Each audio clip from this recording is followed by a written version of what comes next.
Hey guys, happy Thursday to you. 1st of February. 1 month is already gone in 2018. Today I'm going to talk about meditation. Now, I don't want people to come in with their preconceived notions of meditation. When most people think of meditation, they're going to think of somebody sitting in the full or half lotus, arms out, wearing a robe or whatever you've been taught by our social media and society what it could be. But for me, meditation is nothing more than getting into a certain thought pattern.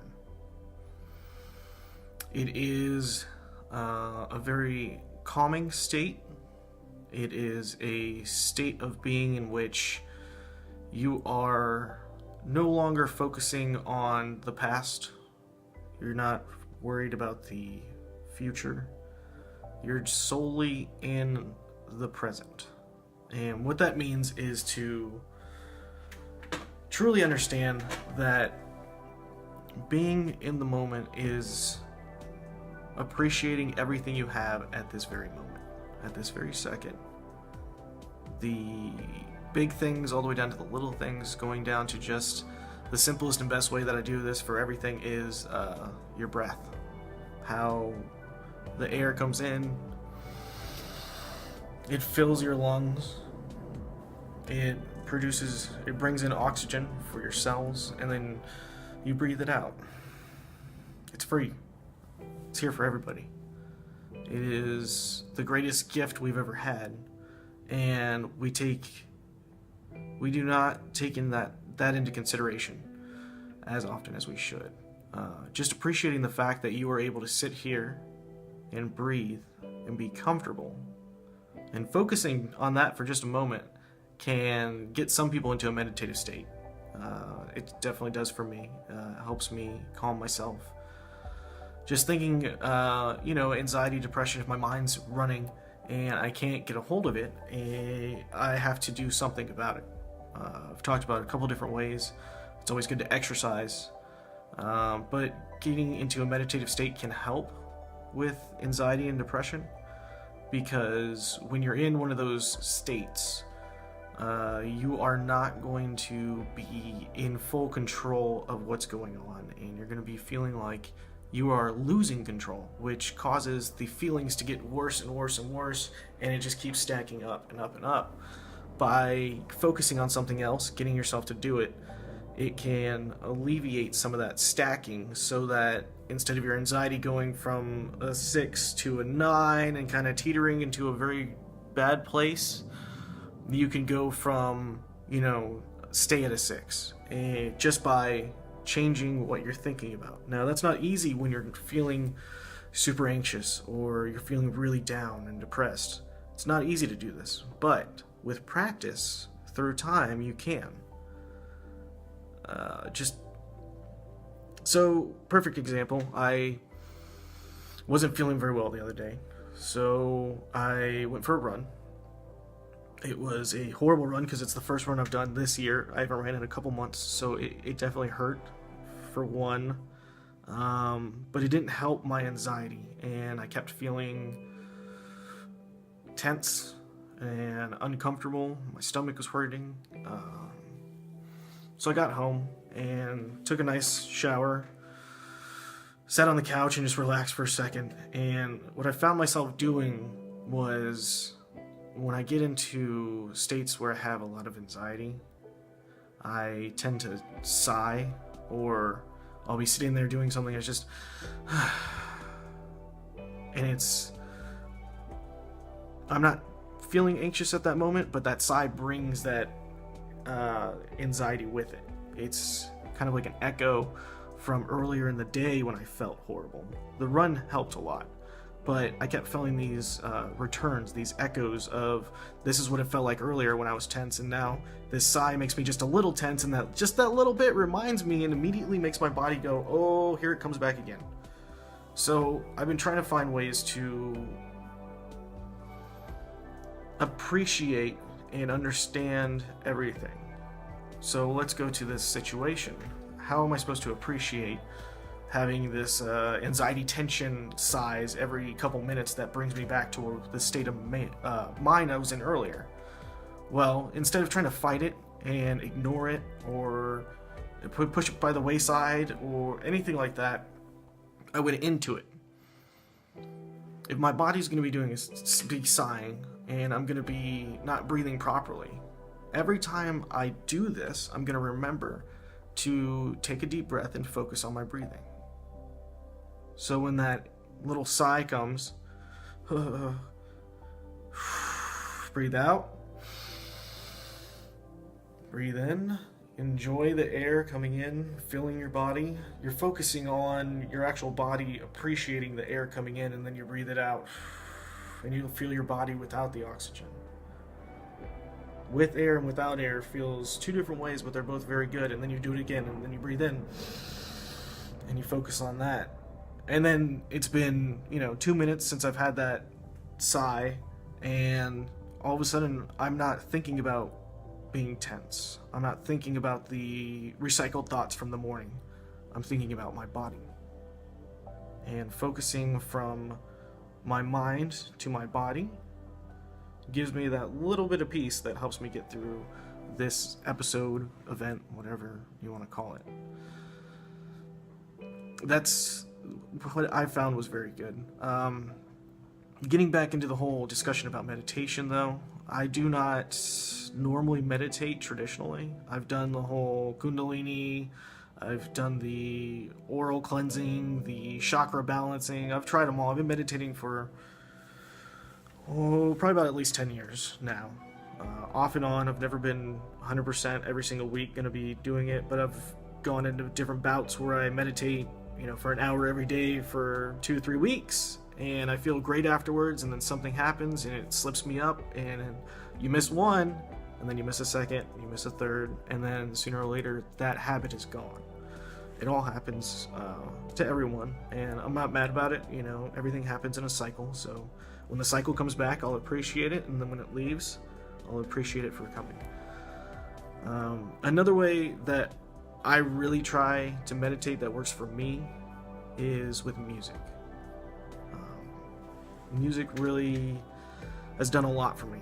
I mean, I could honestly say that it's saved my life. It's calmed me when I've needed it.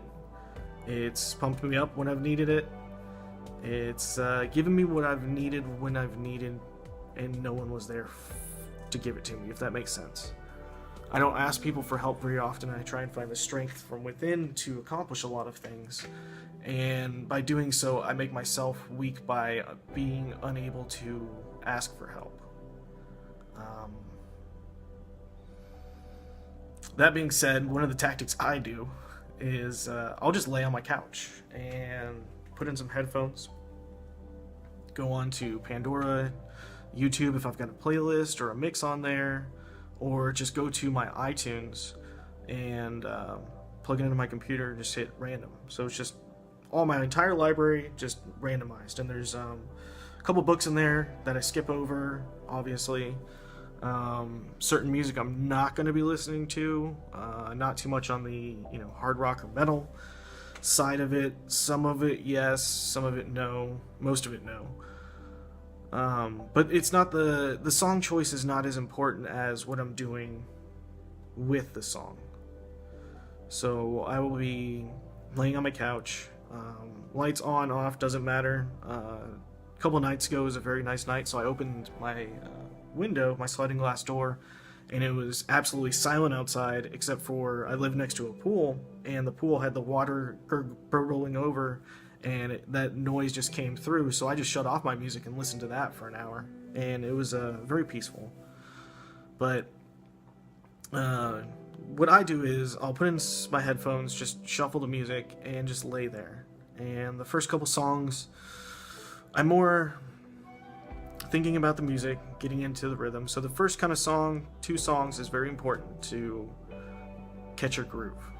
Whatever comforts you, whatever balances you, whatever relaxes you, go for that. Start there. Second song comes on, you should be, while you're listening, also, thinking about your breath, your breathing. If it's nothing more than just watching the rise and the fall of your stomach. That's focusing enough on your breath to distract your mind and get you into the present moment. At that point, when I hit the third or fourth song, I'm not really listening to music anymore. It's playing, I hear it, but at the same time, I could be, one, still thinking about my body, my breath, staying present in the moment. Two, I could be in the present moment and just not really caring about anything else because you don't really have to. You just feel at peace with everything. It's also been described as falling between thoughts, or the space between thoughts, when you're able to get your mind to actually calm down a little bit to the point where you're not thinking anything for a moment and you sit there and there's nothing. And when you get that, those little fleeting moments at first where it's just your mind's just silent, it can be a little scary, but it's very cool. And it kind of, it really can teach you a lot. Because when you do it a couple times, you want to do it more and more. And then you realize how important it is to be in the present moment to get through so many different experiences in life. It is such a good tool to use daily that a lot of people need to learn about this. And even if it's just passive learning and you do it yourself, but somebody asks what you're doing, just tell them what you're doing.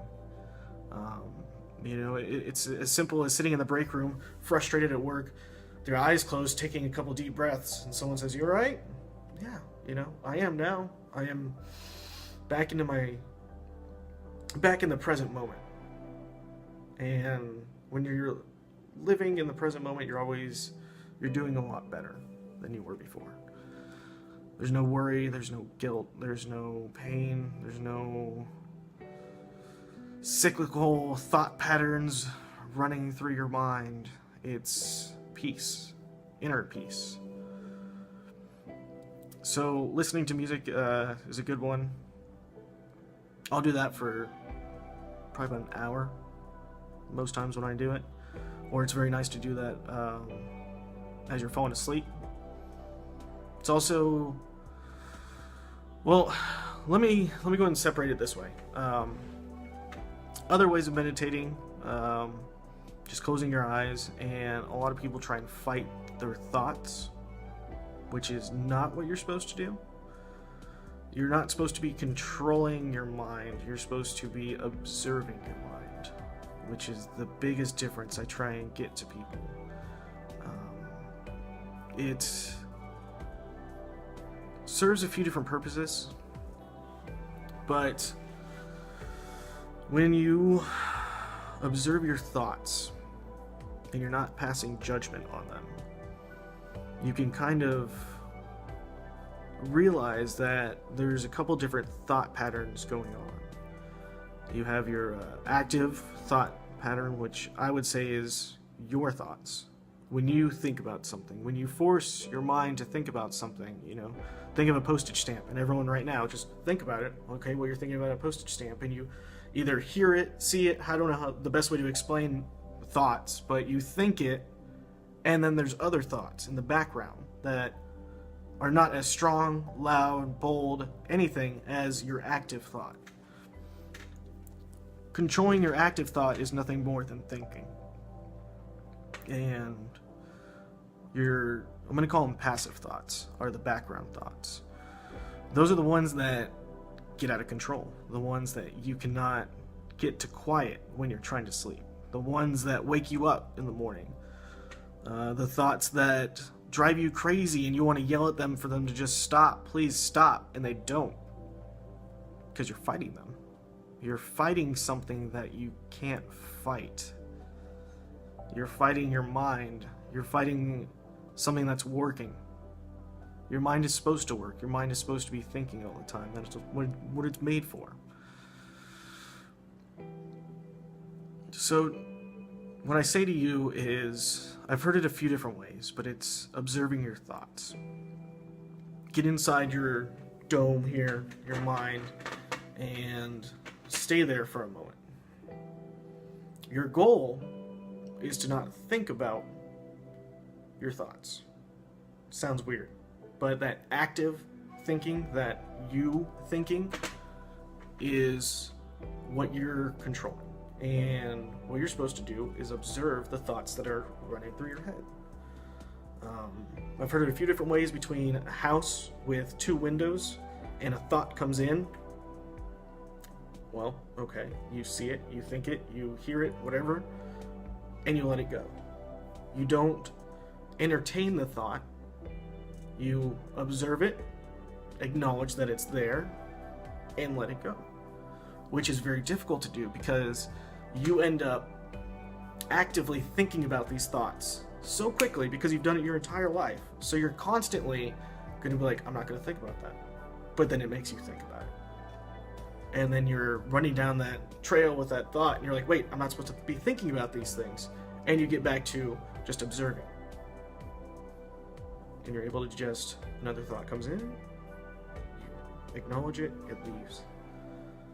Another one comes in, you acknowledge it, it leaves. Another one comes in, you go, wait. What about this one? But you're not supposed to be thinking like that, and you go, wait, I'm not supposed to do that, back to observing. It does take a little while to understand. I'm not saying, some people figure it out immediately. Some people are just gonna be like, oh yeah, that makes so much sense right now. Other people are gonna be needing some help, needing some time on their own to practice. But I guarantee, if you do this, and you get to that point where you can sit there and observe your thoughts, they slowly start to go away. It's true. You'll be sitting there, and there will be nothing to observe. You're just sitting. Thinking about thinking, without thinking. And that is the most blissful state of being that you can get to. Easiest blissful state of being you can get to in our society without going, all out Tibetan monk style fasting for weeks on end and all that fun stuff. It's a very simple thing to explain. It's a very difficult thing to implement. But the goal of meditation is to help you understand yourself in multiple ways. So you don't always have to be observing your thoughts in a meditative state. Sometimes I will go into a meditative state and let my thoughts go crazy and chase every single one of them. It's a different type of understanding your mind. It's the complete opposite of what we just talked about. And when you let your mind wander and you go down every rabbit hole that it gets to, you can further appreciate who you are. I'm not saying that every single thought that you have is going to be pleasant or acceptable or positive. But if you kind of stick to the better ones, if you've got a fantasy of flying around, you're about to go to sleep, lay down, get in your little meditative state, and think about that. Flying, the air on your face and moving and seeing the trees and the buildings and everything below you. You've always wanted to be the hero somewhere, go into your fantasy world and just let that go in your meditative process. You don't always have to do it before bed, but I do that for lucid dreaming purposes, which will be a completely different video altogether. But you can still be in a meditative state and letting your mind go and having fun with it, because it also distracts you from your thought patterns. So again, dealing with anxiety, depression, all these other things, stress, anything that's bothering you, this is an escape from that, is what meditation is for me. It's an escape that at the end of it, I feel better than when I went in. And for me, that's a win. Truly is.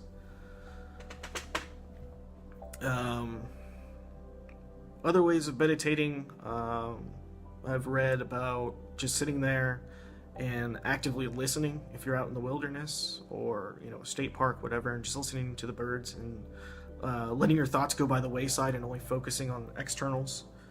I've done that a few times. I can't say there's anything majorly different between that and the others. It just depends what you're trying to do and what you were trying to get out of meditation.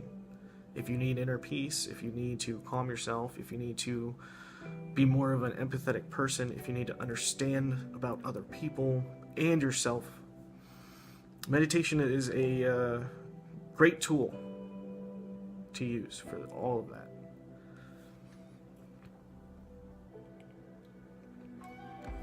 Excuse me. So go out and try it. See what works for you. Don't be too hard on yourself for losing control. Let yourself go and see if it, 10, 15 minutes, once a week, twice a week, however often you can do it, and try it. Go ahead, try it. See if it makes a difference for you, because I know for a fact it has for me. And it has played a big role for me. I do have one other technique I just read from a book. I would like to give credit to the author. Let me grab the book real quick.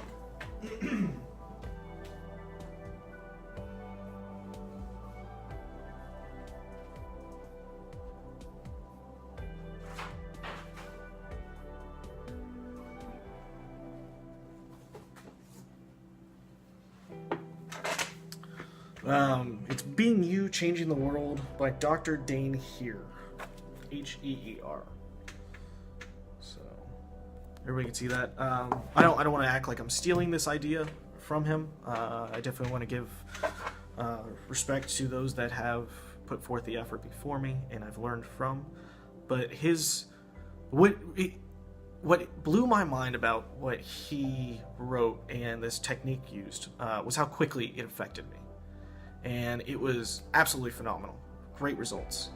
Very simply, when you get in a state where you need to control yourself quickly, what you do is you take your hands and you put them on your face. Now, when you're doing this, you're thinking of two things: how your face feels from your hands, but how your hands feel from your face. So it's two different sides that your brain is trying to comprehend. And what it does, I don't remember exactly what he says it does, but for me, what I'm going to explain it as is it doesn't overload your brain, but it's a lot of information, and your brain has to be like, whoa, focus. And for me, immediately, I'll do that with like a couple, 3-4 deep breaths, and then boom, I feel good. I feel centered. I feel wholesome. And anything that was bothering me previously goes by the wayside. I can't say if this is a technique that works well for me because I've been practicing for a few years now, or if it is just a great technique, but I found it to be absolutely phenomenal the other day, and I'd love to share that with you. Kind of the last thing, wrapping it up here, is I kind of want to just talk about what I'm reading nowadays. So if anybody has any questions, or you're reading the same thing, or you have a recommendation for something for me to look into and read, I'd love to hear from you guys. Obviously, I was reading this one. It's pretty good. Just about halfway through it right now. I find the book to be, and I don't want this to sound the wrong way, but I'm reading it, and at the same time, I'm like, well, duh. Yeah, that makes sense. Like, it's... In multiple books I've read throughout my life, I've had these moments where I have previously known this information. I don't know how, other than the fact that, maybe TV, personal life experience, or just thinking about it. And then I'll read the book on it, and they'll put a description or a word to this feeling or this action or something. And I'm like, yeah, I know exactly what he's talking about. But that's the word for it. Okay, well, that makes sense. So I definitely I enjoy that about the book, because it kind of makes me feel as though maybe, just maybe, I'm on the right path and I'm doing something good here. And other people are doing the same thing, and we're just kind of, coming up on the same tide together. The other book I just started yesterday, also almost halfway done with it, is Emotional Intelligence 2.0. Very nice book. Very popular. I believe I read the first one, or at least flipped through it before. and I got to borrow this from my sister. It is a very good book. It teaches you, first and foremost, dealing with yourself. So I'm going to put it under psychotherapy category. It can help you understand who you are, why you act certain ways, why other people react to you in certain ways. And then the second half of the book is dealing more with, I don't want to say it the wrong way, knowing how to interact with society and the world, and how the world interacts with you. So you go from intrapersonal to interpersonal, dealing with the outside. So I'll let you know when the second half of the book is read. And, you know, if you haven't read anything lately, and you kind of feel like you should, do it. Because it's been a while since I've read a book, and I've been just writing so much lately that I haven't had time, or I haven't made time. There's always time for everything, you just have to make time for it. If something's important enough to you, you will make time for it. And that is a big lesson I have learned. So I've been making time to read because it's very important in the writing process, but also I want to keep learning. You know, it's great to be on YouTube and to learn from videos, different websites and such, but going back to the basics and sitting down and actually flipping through a book kind of brings you back to, you know, my childhood of learning things for the first time again. You know, it's a good feeling to keep progressing. And that's what I want for all of you guys. Keep progressing. Much love. Enjoy your Thursday. I will see you next week.